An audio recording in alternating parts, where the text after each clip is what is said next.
Welcome to C60 Health Connections. Dr. Jenn Simmons is with us today. She is an integrative oncologist, a former top breast surgeon, and a functional medicine expert.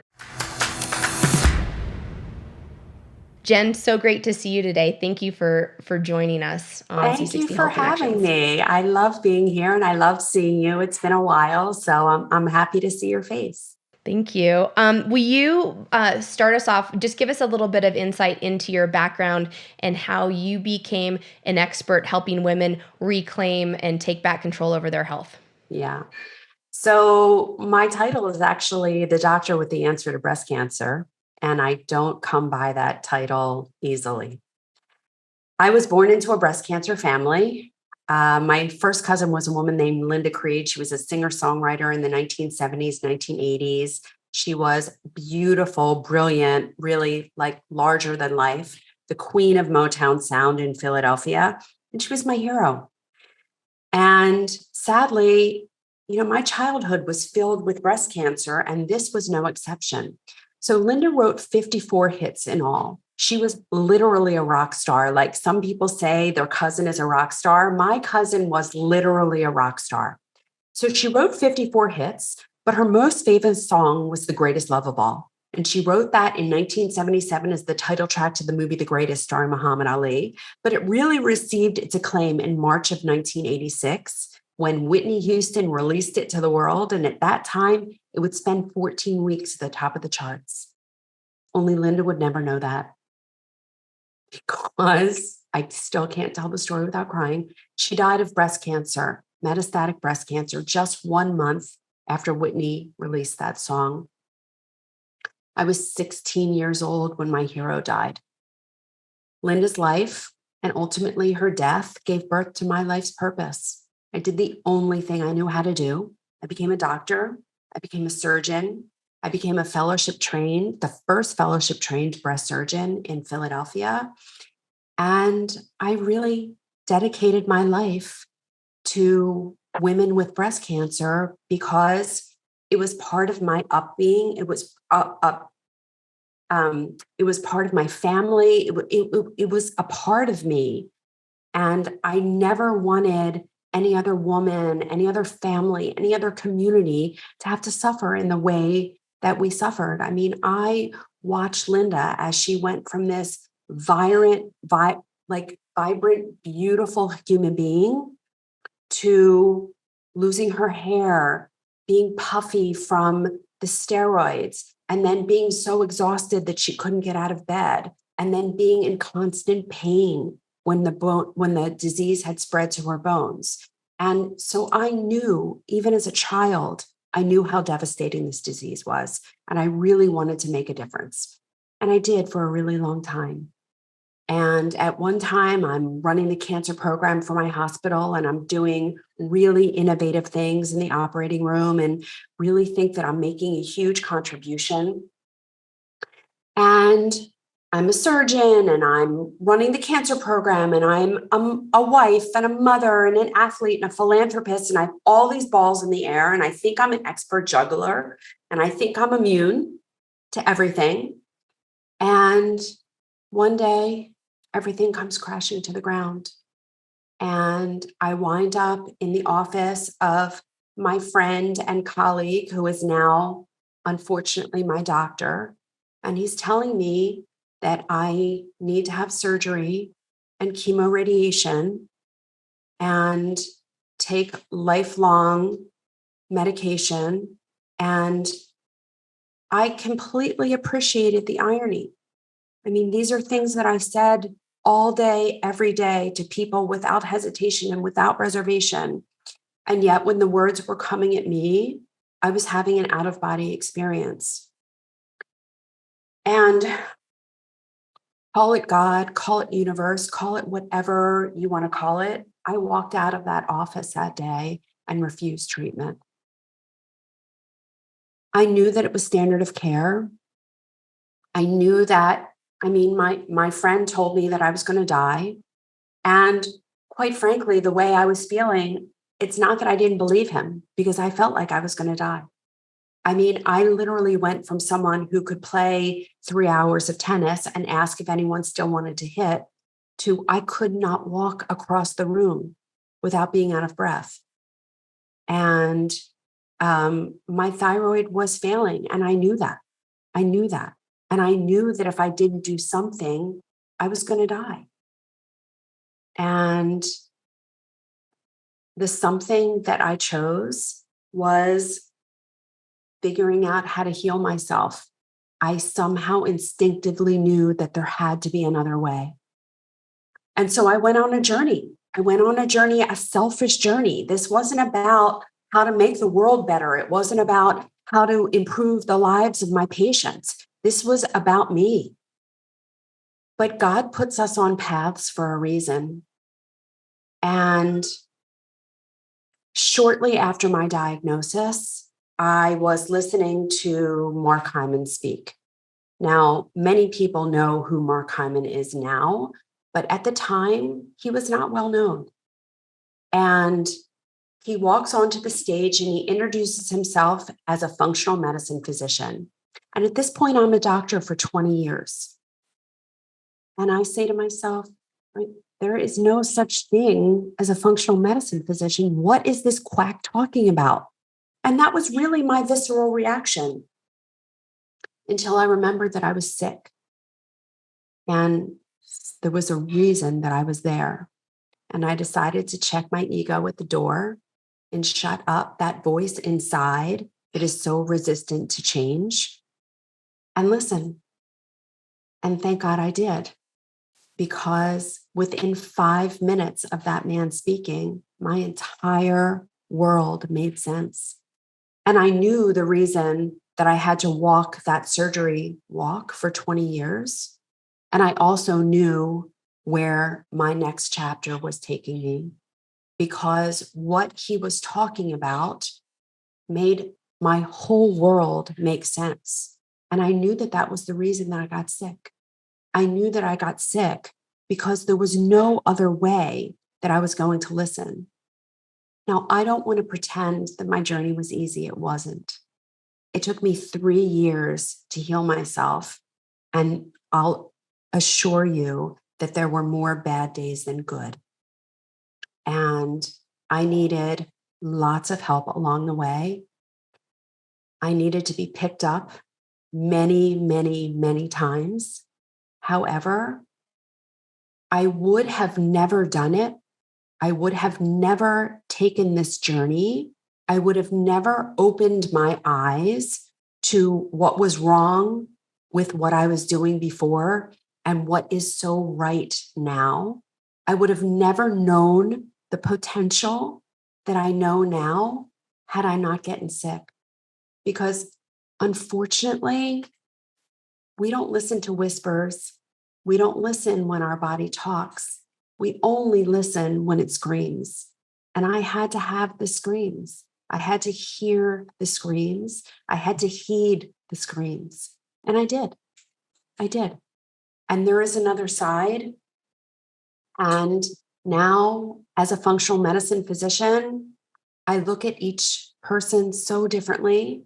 I still help people along their breast health journey, along their breast cancer journey, except I am no longer focused on disease. I'm no longer focused on the tumor. I'm no longer focused on the diagnosis, because ultimately that's not what matters. And what we want to do, what we all want to do, is focus on what we want to grow, because what we think about grows, what we focus on grows. And so I focus on health, and I help I people to love that build their health. perspective. Yeah, I love that. Thank you so much. So, this is going to be such an exciting conversation to have with you today, and also for our listeners to tune into, because your focus is all things breast health. So, I want to dive in and ask you some questions kind of right out of the gate, because I think there's a lot of misconceptions and, beliefs that have just proven to not be true around breast health. So, first of all, if you get breast big C, is it a genetic disease? Yeah. So many people think that diseases are genetic. And speaking across the board, and then we can speak specifically about breast cancer, but speaking across the board, genetic diseases make up a a tiny fraction of our illness in this country. So the vast majority of the illness, the chronic illness in this country, and I'm talking about heart disease and obesity and hypertension and lipid disorders and depression and anxiety and Alzheimer's and all of those things, including cancer, these chronic diseases are not genetic. They are environmental. And the good news is that's the thing we have control over. We have control over our environment to a large extent. We're not going to control everything. Of course, we're not going to control everything. But we can control most things, and it's what we do most that matters. So even if you do have a genetic predisposition towards a disease, and we can talk specifically about breast cancer, there are certain genetic predispositions that make you more likely to get breast cancer. But the truth is that even when looking specifically at that population, when looking at the people that are at risk for breast cancer, they don't all get breast cancer.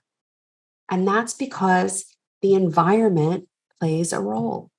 It's the effect of our environment on our genes that determines what happens to us. So the most famous saying is that your genes may load the gun, but environment pulls the trigger. Okay, I like that.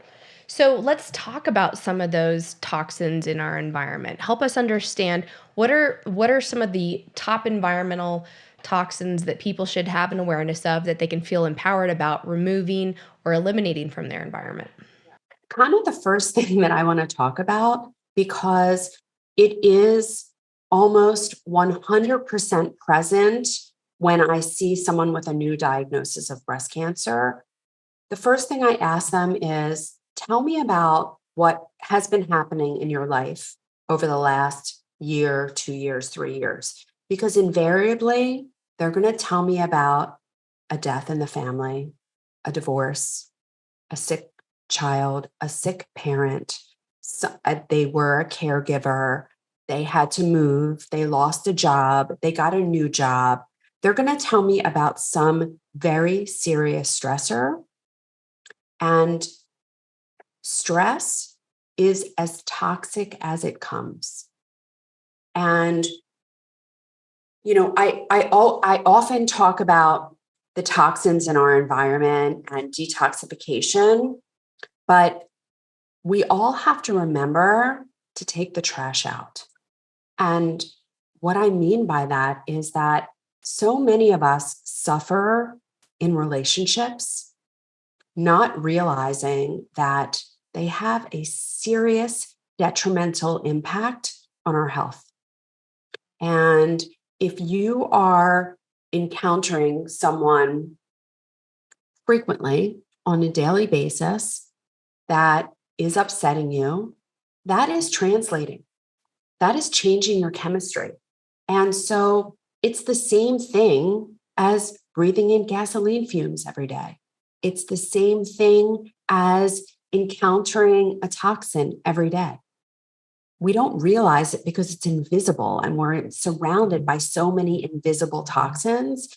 But if you're in a bad situation and you want your health, unfortunately, sometimes it means getting out. It means getting out of that relationship, getting out of that situation. Obviously, there are toxins that are more obvious, right? I mean, there are plastics, and that's one of the first things that I tell people to do is if you want to be healthy, deplasticize your life. Some things are obvious, like the water bottles that people drink out of. Some things people don't think about, like when they make their coffee in the morning and they put that Keurig cup in, that Keurig cup is plastic. And you are pouring hot water through a soft plastic cup, right? So every single day you're drinking plastic. You're starting off your day like that, challenging your detoxification system. So the first thing I do is tell people to deplasticize their life, get rid of plastic bottles, get rid of plastic storage containers, get rid of the Keurig cups, but also if you are putting plastic pods in your dishwasher, you gotta get rid of those. If you're putting plastic in your washing machine, get rid of it, because you're just putting it back in your body time and time and time again. I think another place where people can get a really high return on their investment is filtering your water. Because our water is so toxin laden, heavy metals, organisms, there are just a lot of toxins in our water. And filtering your water, if you can do it for your whole house, great. If you can just do it in the sink in your kitchen and make sure that you're using that to drink and to cook, awesome. Awesome. That is something that has a huge, huge return on investment for you.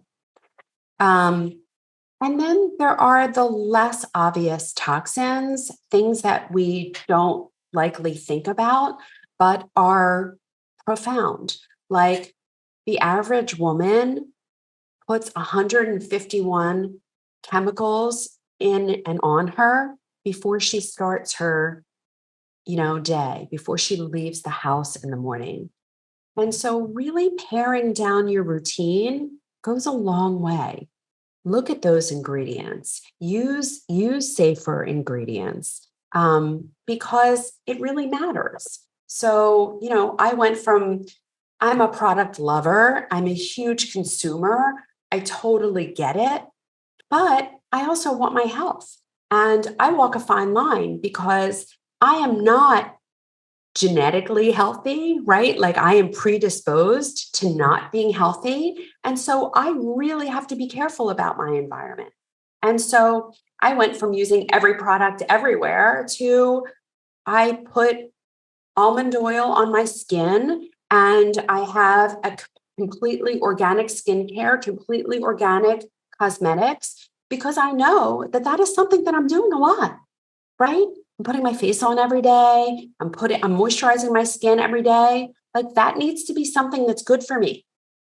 That can't be a toxic challenge to me every day. Like I'm not up for that, right? And then thinking about our food, what we put in our mouths is probably our biggest contact to the outside world.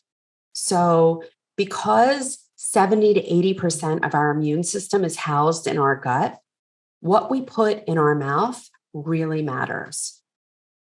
And if you're eating a convenient diet of processed food, it's going to have a profound effect on your immunity. And I think there was no better demonstration of that than in the last 3 years when we look at, we have a virus that doesn't affect everyone the same way.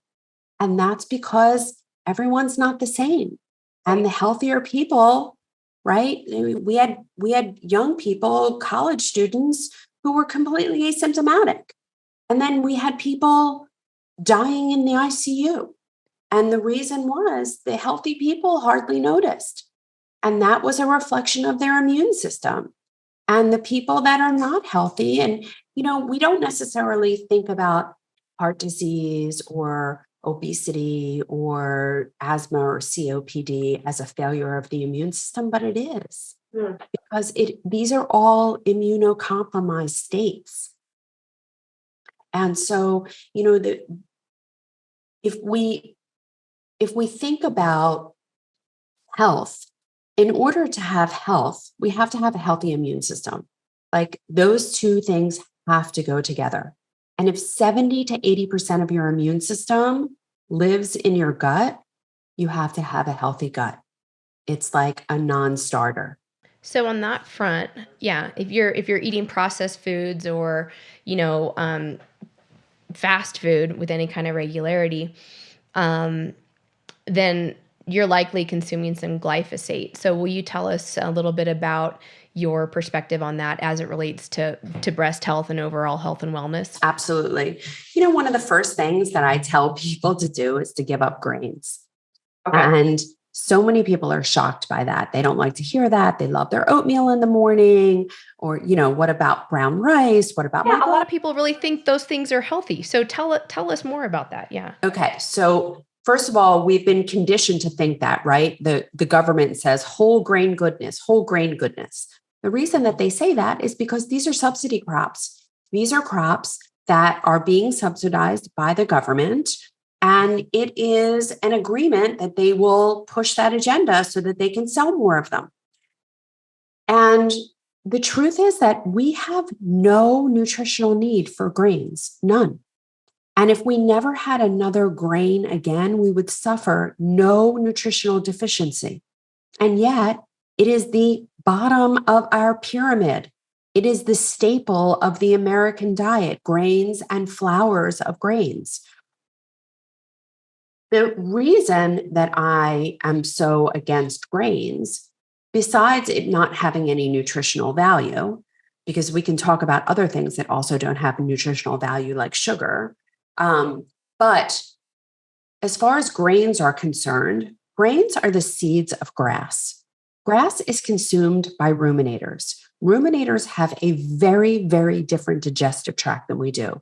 They have a very long, redundant, repetitive digestive tract. We do not have that. That is not how we're set up. We have an exponentially shorter digestive tract than they do. And we can really not get the nutrient out of these grains that they do.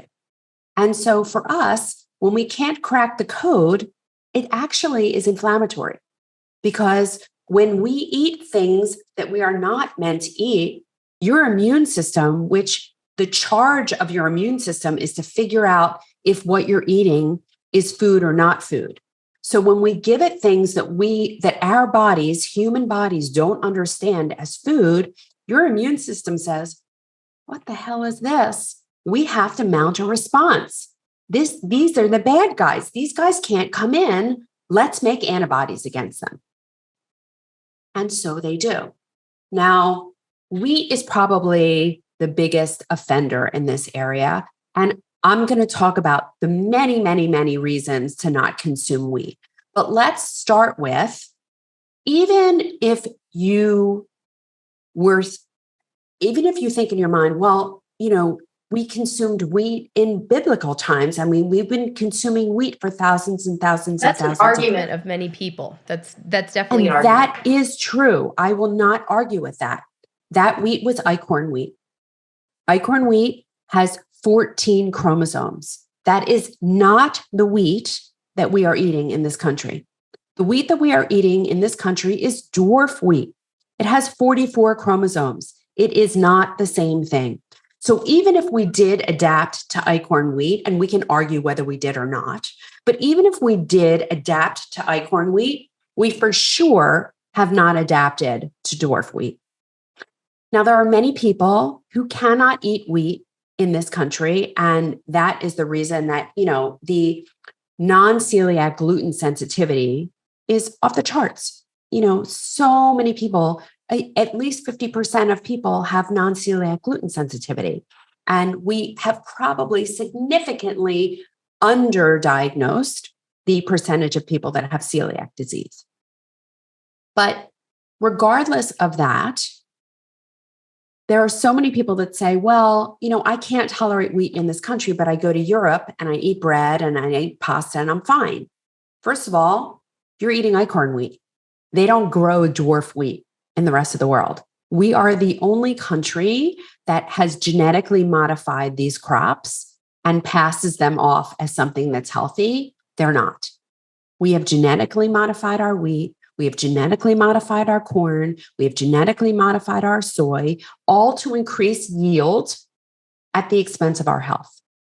So when people go to Europe, they're eating Eichhorn wheat, they're eating biblical wheat, and the bread making process in Europe is very different than here.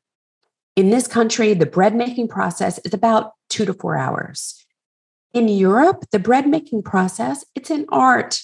They are disgusted by the bread that we make and eat. The bread making process in Europe takes 24 to 48 hours. at which time that gluten, those proteins in the grain, they are broken down. The grains in this country, even the organic ones are not intentionally sprayed, but guess what their neighbor is doing? Their neighbor is spraying their crops. Mm-hmm. So what's happening? You get air transfer. Also, what happens when it rains?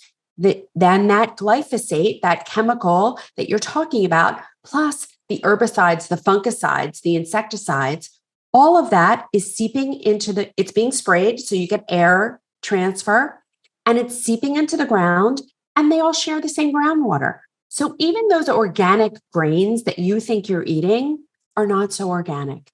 That is a vehicle for pesticides, herbicides, fungicides, glyphosate. It is a vehicle for all of those things that you do not want. And so at the end of the day, when people say estrogen causes breast cancer, that is simply not true. But there are a ton of chemicals in our environment that act like estrogen, that look like estrogen, but they are synthetic and they do not behave like estrogen. Estrogen is protective. Estrogen is necessary. Estrogen is beautiful. These things are not. So when we talk about things like glyphosate, they have estrogen-like properties, but because they are synthetic and because they sit and lock on the estrogen receptor and continue to stimulate, yes, they do cause cancer. And there are a lot of xenoestrogens, synthetic estrogens, things in our environment that do the same thing, that are very damaging. So the estrogen made by our ovaries, this is not an issue. And it's a ridiculous notion that I just need to put a stop to. Like, it is my mission in life that if I accomplish nothing else in this life, I want to be responsible for getting rid of that false notion. Estrogen does not cause breast cancer, but there are a lot of estrogen-like things, xenoestrogens, that do. And that's why we see the rise in breast cancer. So if you've been told that you're estrogen dominant, is that something that you should be concerned about? So there are two ways that you become estrogen dominant. You either have an excess of estrogen in comparison to your progesterone levels, because that's really what we're talking about. When people are estrogen dominant, it means that they have more estrogen as compared to progesterone. And people who are estrogen dominant can either be estrogen dominant because they do have high levels of estrogen because they're overweight, or because of how their enzymes can convert. Because when we make hormones, we have to make them in a very ordered fashion. So you can't make estrogen without first making testosterone. You can't make testosterone without first having progesterone.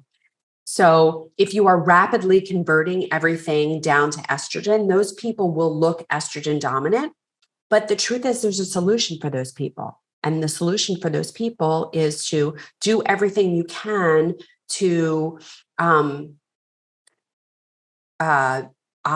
your weight so that you're not converting more hormone to estrogen, and also optimize your detox.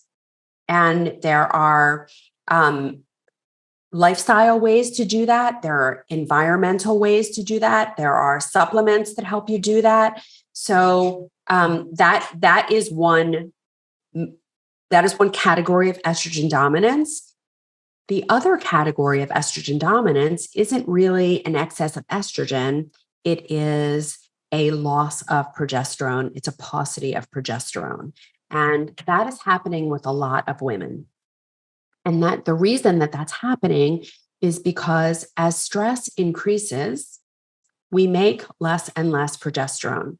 So when we are under stressful conditions, we will make cortisol, our stress hormone, at the expense of making progesterone. And so for many women, that estrogen imbalance is actually a progesterone imbalance as a result of stress. And we really all need to work on our toolbox, right? Because it's not the stress that matters, it's the meaning that we give to the stress. I'd like you to tell me a little bit more about that. And then I want to go back to glyphosate because I have one more question for you. Yeah, for sure. Tell me more about how do we make meaning out of this stress and assign proper meaning? Because at the beginning of this conversation, you mentioned that for the women that come to you, oftentimes you find out within the last 1 to 3 years that they've had one of these significant life events, death, divorce, job loss, move, some kind of major triggering event. And it's life. We can't avoid these situations. But I love where you're going with this because it sounds like it's a mindset shift or a flip about what you just said, how like the meaning that you assigned to the stress. So let's get into that. Yeah. So you hit the nail on the head. That is exactly right. The stress is always going to be there, right? We're always going to have deaths in the family. That's life. We are unfortunately all going to experience challenges in our relationships. That's life. I would love to say that all of our family members will live to 120 in great health and pass in their sleep. But that's not what happens, right? In this country, the last 10 years of people's lives is filled with hospitalizations and their quality of life is horrible, and their family usually really suffers along with them. And so, tragedy is really unavoidable. And it's not the actual tragedy that matters. We are all going to feel loss. We are all going to feel hurt. We are all going to experience all of that. But what we all need is a way to manage that, but the everyday stuff that we're giving equally as much meaning in our bodies. So people are triggered by so many things all day, every day. So you hate your boss, and so you go into work and you spend the entire day at work stewing in your anger, right? Yikes. Or you have a very stressful job in that you are constantly under deadlines. Like think of writers and stuff like that. So if you internalize all that stress all the time and you're like an anxious mess, that has chemical ramifications in your body. You are actually changing your chemistry from the chemistry of joy to the chemistry of stress. And the truth is that think about the difference between I feel angry and I am angry. Right. One is permanent and one is just a moment, like a cloud floating above you. That's exactly right. And so the people that are angry have internalized all that anger and they are letting it control who they are and what they are. Mm-hmm. The people that feel angry are feeling that feeling and releasing it. They have learned skills to process everything that's coming in around them. And they have learned the ability to say, thank you for sharing. And I'm putting you over here because I don't need you inside of me. Emily Fletcher, do you know who she is? Ziva meditation. She describes meditation because meditation is one of those tools that allows you to control what comes in. And she describes meditation as you being the host of your cocktail party. So you're walking around the room, you are going to stop and talk to someone, but you're not going to spend the whole night with them, right? You're not going to let them take you over because it's your cocktail party. So you're going to talk to them for a little bit and then say, it's nice to see you. And you're going to return to being the hostess. And then you're going to talk to someone else. It's nice to see you. And then you're going to return to being the hostess. And we all need to learn to be the hostess of our lives. And we need to decide who we're going to talk to, how long we're going to talk to them. And then we need to decide when to move on and not to get stuck in that space. And sometimes it's inescapable, right? Like if you are caring for your parent or, someone who's sick, that's a very tough time. But if you have this skill set, you can compartmentalize, you can see it as temporary, and you cannot let it take over. But meditation is a skill like anything else. It's a practice. And no one is born a good meditator. And I want to be clear about something. We don't meditate to get good at meditation. We meditate to get good at life. Hmm. And for some people, maybe that isn't their tool. For some people, that isn't their thing. Maybe it's prayer. But then you have to find your thing. Then maybe you're deeply spiritual. Maybe you are praying. Maybe you have a breathing practice. Maybe you're a ballroom dancer, like my friend Marcel Pick. And maybe when you're in those times, you can't dance, but you can run through the routine in your head. So you have to find your thing, whatever that thing is, that can make you flip your switch. So when you feel that stress switch flipping, you need your tool to flip it back. And it's different for everyone. But if you're going to let the world control you, then you're going to be subject to what that means. And what that means for most people is illness. Whereas if you decide that you're going to control the world, then you get to be in control of what happens to you. Awesome. I love that message. Thank you. I want to shift gears and go back just a minute to our conversation around toxins in the environment, and glyphosate specifically. Can you explain to our audience what glyphosate does if you're consuming it? It's been sprayed on the wheat that you're eating or on the grains that you're eating. What does it actually do to your gut when you consume it? Just because I want people to understand this. They might have heard it, but they might not know exactly like what does it mean for their gut health. Yeah. So it's actually a chemical that makes processing grains easier. So it's not really anything that anyone needs, but it is being used for those purposes to make processing grains easier. And what happens when we ingest it is that it has profound effects on our microbiome. So our microbiome is this collection of organisms that lives in and on us. And the vast majority of our microbiome lives in our gut. So from a genetic standpoint, we are 10% human. 90% of our genetic information comes from our microbiome. And our microbiome, because the vast majority of it is in our gut, our microbiome is in constant communication with our immune system. So eating large amounts of glyphosate. So if you're eating processed foods, if you're eating grains, if you're eating sugar, because sugar is a byproduct of beet crops and sugar cane, and these are all things that are sprayed with glyphosate. So if you are eating processed foods that are made from grains or sugar, you are getting a daily dose of glyphosate, sometimes more than once a day, right? And so this glyphosate is killing your microbiome. And without our microbiome, without a healthy microbiome, we cannot be healthy. And what happens is it's actually like hijacking your microbiome because only the bad bugs will survive and they will tell you to crave more and more of this. So we think that cravings are coming from us, but the cravings are actually coming from your microbiome. And so if you are craving sugar, it's because that's what your microbiome wants. If you're craving Doritos, it's because that's what your microbiome wants. And that is not good news, but here is the good news.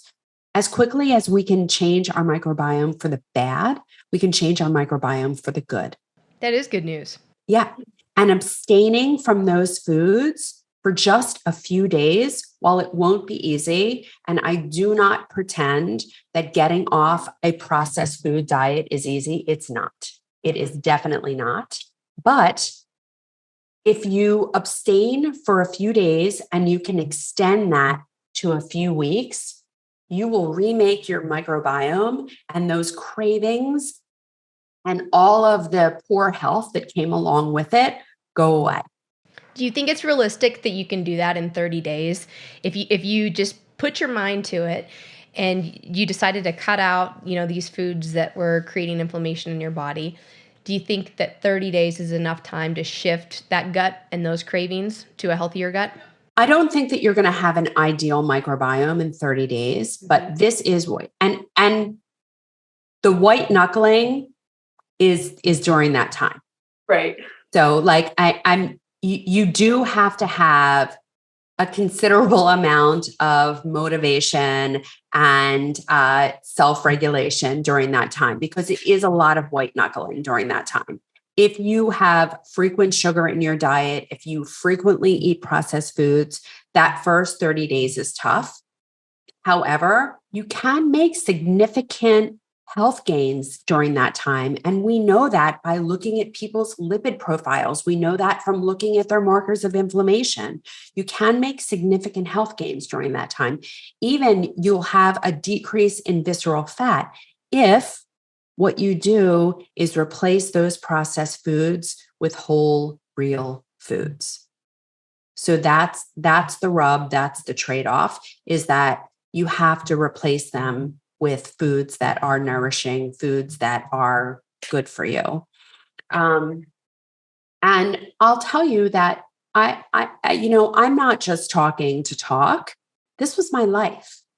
So because I wasn't overweight, I thought that I knew what I needed to know about nutrition and about nourishment. And what I learned after I was on death's door was that my eating was so disordered, it was crazy, in that I would eat an entire birthday cake as my food for one day because I was a birthday cake addict, and then I wouldn't eat the next day.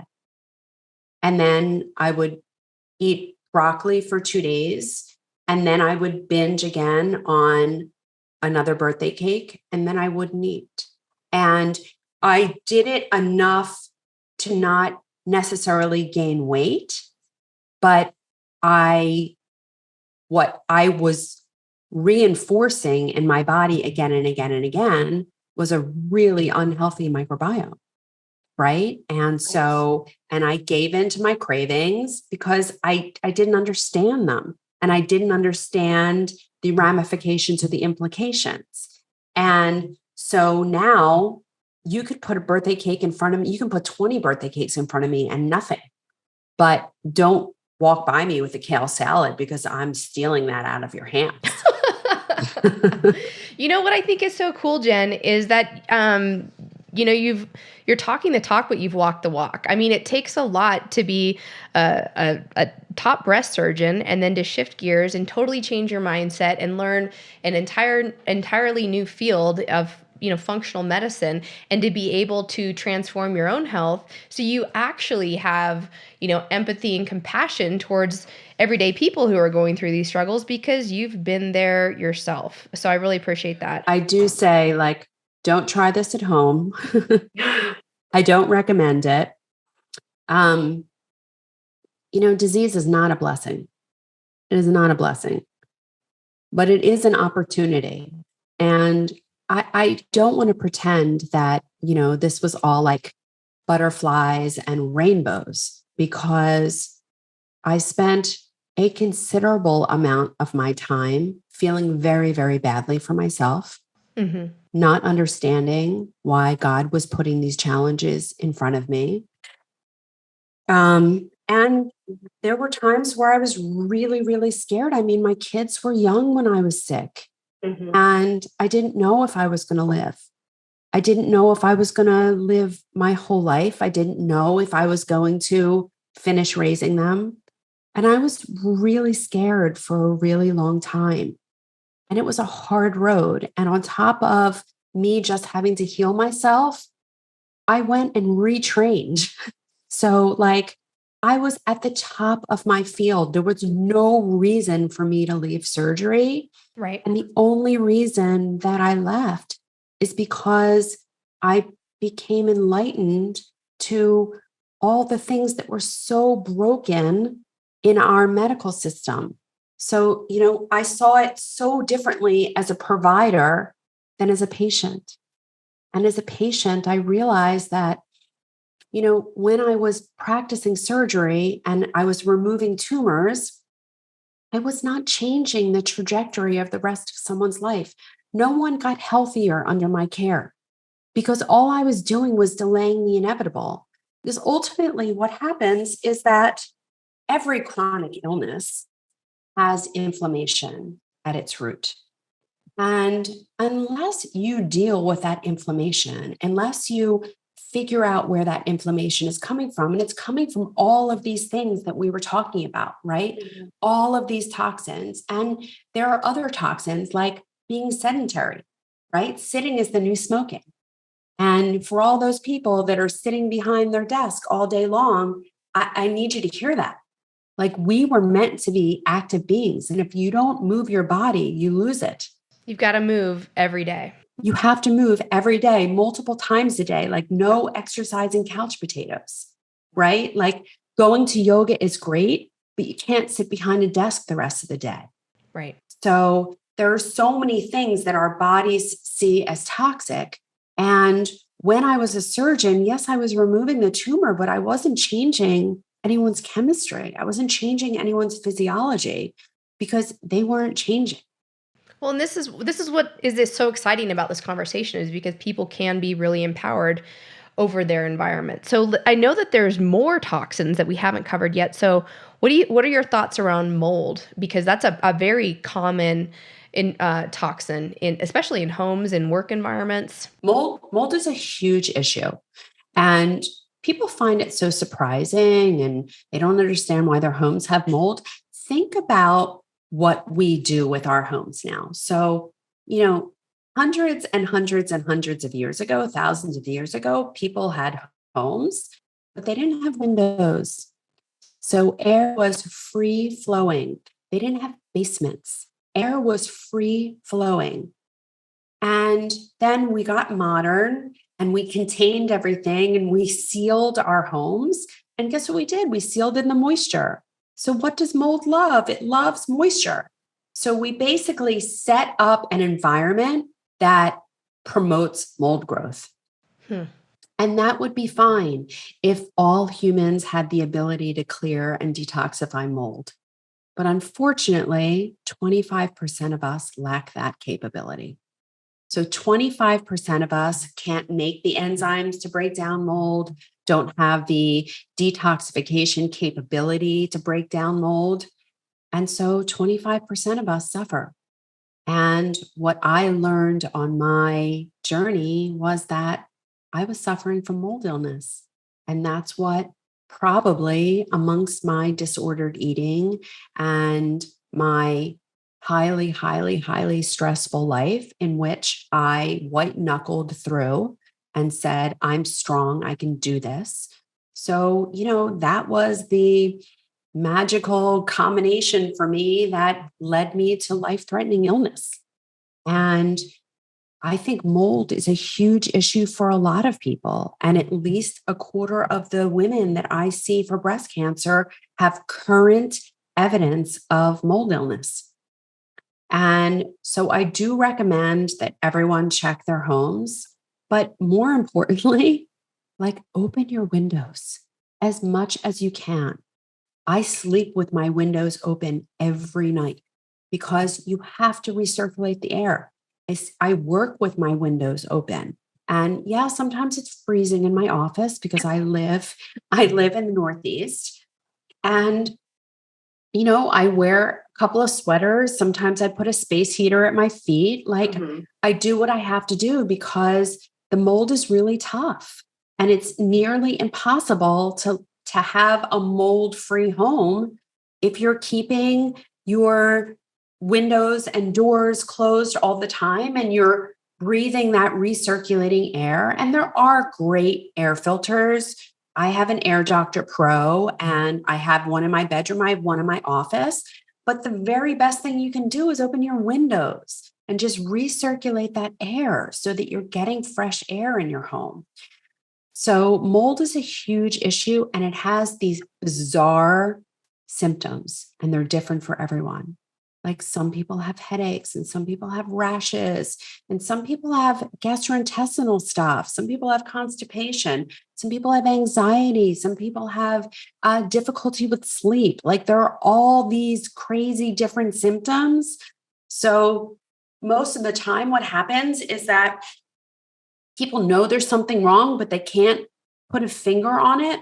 And so they go to their doctor and they give this crazy constellation of symptoms, and your doctor will run some perfunctory tests and say, all your tests are normal, and they make them feel like they're crazy. And then that is further exacerbated by the fact that they're living at home with people who are not affected by mold. Yep. So, my husband was like, you're nuts. All you do is scream at us. And he was right. Like I was so on the trigger because I had such anxiety from the mold, but I didn't recognize it. And no one else in my family was sick. So I was crazy. Okay. Okay. Well, if this, and then what about some other kind of hidden toxins that people don't think about? What's your thought about antibiotics? Yeah. So listen, antibiotics are life-saving. And when they're life-saving, thank God for antibiotics, right? Right. But the ubiquitous use of antibiotics because someone has the symptoms of a virus has brought us to the place that we are right now. Antibiotics destroy your microbiome. They are not selective, so they just kill everything. And you have to start on over again and again and again. And even one dose of antibiotics, and I don't want to create hysteria here, Right. but even one dose of antibiotics will increase your risk of cancer. It will? Yeah. Yeah. Really? Yeah. And it's because it has a profound effect on your microbiome and a profound effect on your immune system. So, there are people that I see that were on antibiotic after antibiotic after antibiotic for strep throat, for sinus infections, for these things. And every time you take another round of antibiotics, you further damage your immune system. And what we need to do is build our immune system up. And the only way that we're going to do that is to get stronger. So again, if you have an illness that is proven to be due to a bacteria, then absolutely take the antibiotic that bacteria is sensitive to. But if you have a common cold and you more than likely have a viral illness, antibiotics do not play a role there. So my aunt, I love her to death. She calls me all the time with, I have a cold. Can you prescribe a Z-Pack? And it's like for so many years, I just did it because like I was exhausted in having the conversation with her. And now she knows not to call me because I won't do it. Because we should not be prescribing Z-Packs for colds. And even when people have like an H. pylori infection, the H. pylori is an organism that affects the stomach that can lead to ulcers, that can lead to stomach cancer. And the traditional medical treatment is a triple antibiotic treatment. And I have found other ways to help women to treat their H. pylori and rebalance the organisms in their stomach. And I found those alternate ways because I don't want people to have antibiotics if they don't really need them. And so if you really need them, of course, right? I don't want anyone dying of a bacterial pneumonia. However, they are for bacterial infections only, and people should know that and be asking those questions.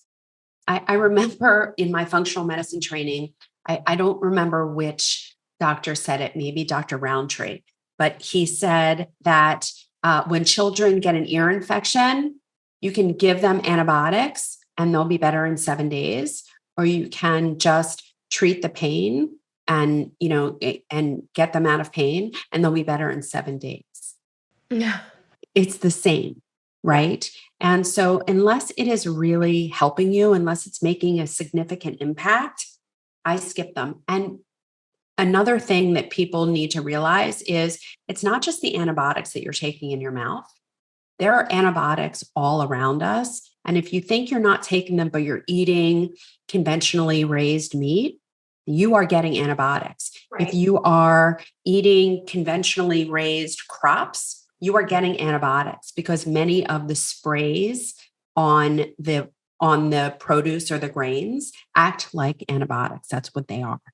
And if you are using like hand sanitizer, if you're using any of the commercial cleaning products, any of the commercial laundry detergent, you are getting antibiotics because it's in there.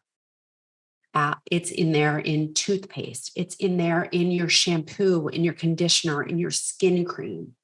And people don't realize that they're dosing themselves every day. And this is another thing that acts like xenoestrogen, that acts like a toxic estrogen in your body. Are these household chemicals? Yeah, you don't want it.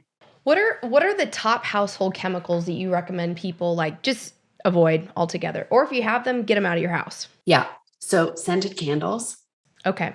air fresheners. Okay. Yeah.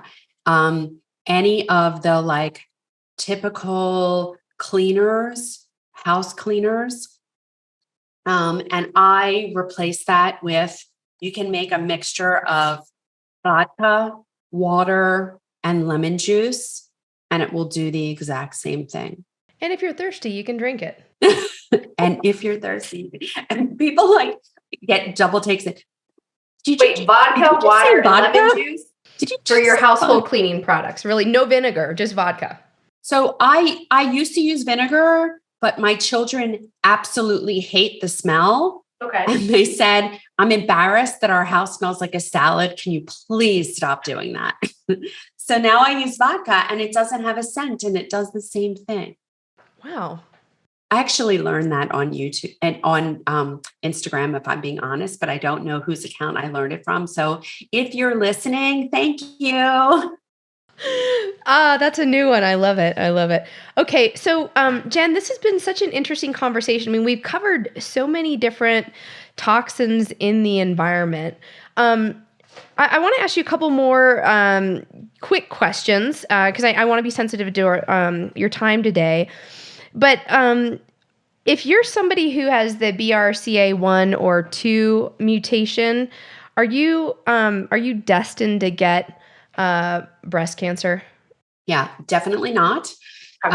Like we talked about in the beginning, someone with a genetic predisposition, not everyone with that genetic predisposition gets the disease, especially when we're talking about the BRCA1 and BRCA2 population. So in that population, the data that we're working off of now is old data, but it says that 86% of those people will get breast cancer. But that does not take into account if those people were to change their environment. Okay. Well, and that's the good news of your whole message is like your environment matters and what you're putting in your body and on your body matters. Yes. So even with that 86%, there's still 14% that don't, right? So there is something else in play. And so what I tell people, because as a surgeon, of course, what I recommended is bilateral mastectomy and having their ovaries removed. So having their breasts removed immediately and having their ovaries removed before the time that they were 50. And now I say to people, adopt a whole food, plant-based, grain-free, low glycemic diet, optimize your weight, optimize your BMI, be active, lead an active life, move frequently throughout the day, have a lot of tools in your toolbox to manage the stressors of life, avoid toxins, improve your detoxification capabilities, prioritize sleep. That's one of the things that we haven't talked about yet, but that is a major toxin. Short sleeping is a major toxin. And sleep is where the healing happens. So if you're not sleeping, you're not healing. And that is a great source of chronic inflammation in our society are people that don't sleep, because we as a society value waking hours. And we think of people who sleep as lazy or incapable or important. And the truth is that Sleep is where all of our repair mechanisms are kicked into place. And so if you're not doing that, you're just building up inflammation, building up inflammation, building up inflammation, building up damaged tissues, all of that. So we need to prioritize sleep. And then the last thing that I tell people is you got to live your life with purpose. And you don't have to change the world. You don't have to be an inventor. You don't have to be an author. You don't have to be an actor. You don't have to be a TV star. You don't have to be a billionaire. You just have to be the best version of you and do whatever you were meant to do, whatever that is. And sometimes that's a hard question for people, but I just want them to know that, like, maybe your thing is to be a great mother. And if that's your thing, then be a great mother. That is a wonderful contribution to this world. To raise children who know they're loved, who become purposeful, contributory adults, that is an amazing thing. That's an amazing contribution. So whatever your thing is, do that thing with great purpose and love. And all of that, if you do all of that and you still get breast cancer, there's another message there. And maybe the message is that you're supposed to be doing something else with your life. I got sick so that I could course correct because what I was doing wasn't right for me. It wasn't enough. I wasn't living my purpose. I wasn't living the life that I was supposed to live. And, there were 3 years where I didn't see that, 3 years where I thought I was being punished and didn't understand why. But it's not my blessing, but it was my opportunity. And that's what I want to do now is share that perspective with the rest of the world and help people to see their challenges not as punishments, but as opportunities. It's opportunities to do it better, to live life better. And so many of my patients have better health after their breast cancer diagnosis than they ever had before. Well, that is really encouraging news. Your message is so powerful, so timely, so greatly appreciated. So thank you for being intentional with the work that you're doing in the world and for being able to transform your mind and your health through the experience of your own illness.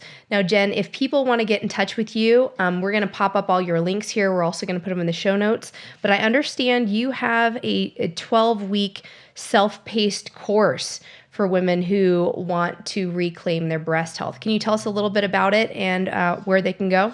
Yeah, absolutely. So my website is realhealthmd.com.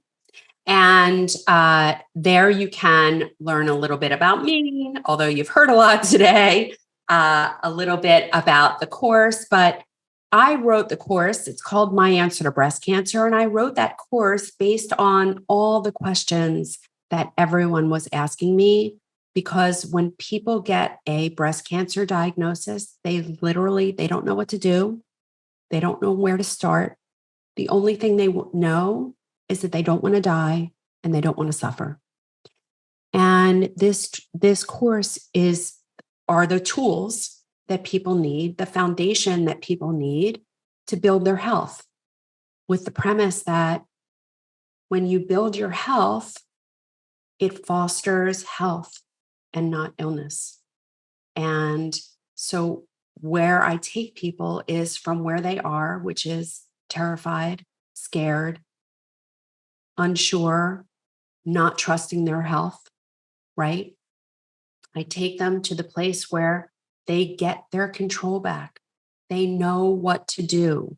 They have a plan.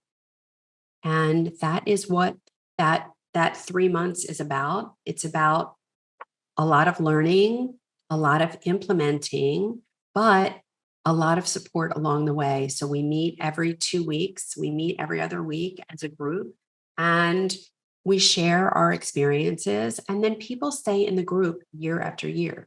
So I have people in the group who basically have my voice. They've heard me say it so many times that they say, "Oh, I can answer that question. I know the answer to that." And they are a group of go-givers. And so they've been there They've been to the abyss and they help take people through it. And they are shining examples of what it looks like on the other side. And the other side is beautiful, but it is for the person that is ready to say, I'm important, I'm worth it, and I'm not going to farm my health out to someone else. Because the truth is, the only person that can heal you is you. The only person that can make you healthy is you. And it has to come from you. You can have a trusted guide, you can have lots of guides, right? But you have to do it. You have to walk the walk. It's your journey. And health is a journey, it's not a destination, it's a journey. And we're all on it. I'm every single day on that journey. I know it's not over till it's over. And when it's over, I pray that I looked back on amazing contributions and having changed the trajectory of lives of millions of women. That's what I hope my legacy is. Well, thank you, Jen. We greatly appreciate your words of wisdom and your insight and your sharing with us today. So, if you guys want to check that out, go to realhealthmd.com. And then, Jen, if people want to find you, I'm assuming you're on Facebook, Instagram, all the usual places. What do they look up? Dr. Jenn Simmons? So it's Dr. Jenn Simmons with two. My Jen has two N's. And so that's on Facebook and Instagram. And then I do have a Facebook group for anyone who wants to keep learning, who has questions and wants to ask questions. And I am in there every single day supporting people, answering your questions. It's called Keeping Abreast with Dr. Jenn. So keeping, and then the next word, abreast, ABREAST with Dr. Jenn.